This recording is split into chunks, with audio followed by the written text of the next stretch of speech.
জানো তো বন্ধুরা, জীবনে কোনোদিন একা কিছু করা যায় না। কিছু করতে গেলে কিন্তু অনেককে প্রয়োজন পড়ে। যেমন ধরে নাও, একটা পুরুষ যদি তার জীবনে সে যদি সাকসেসফুল হয়, অনেক বড় জায়গায় পৌঁছায়, সেখানে কিন্তু কোনো না কোনো মেয়ের হাত থাকে। যেমন ধরো, তোমার মাও ধরতে পারো, দিদি ভাই, দিদি বোন, আবার গার্লফ্রেন্ড কেউ ধরতে পারো, স্ত্রী কেউ ধরতে পারো তার মধ্যে।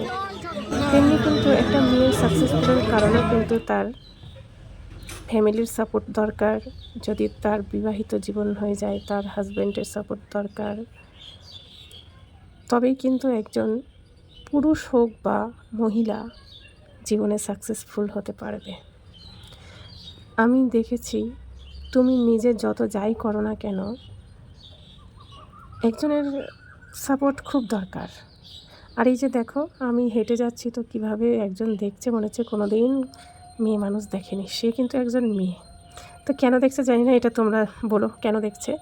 তবে তোমরা আমার এই সোজা রথের সাজটাকে অনেকেই পছন্দ করেছে, তার জন্য অসংখ্য ধন্যবাদ। আর মোরাল অফ দ্য স্টোরি, তার মানে এটাই বলতে চাইছি, এই যে আমি এত ভিডিও করছি, তোমরা লাইক কমেন্ট করছো না, তো আমি নিজে নিজে কোনোদিন সাকসেসফুল হব? তোমাদের তো প্রয়োজন আছে, তাই অবশ্যই লাইক কমেন্ট শেয়ার করে যাও। তারা আমায় ভালোবাসো, পছন্দ করে। এখনকার মতো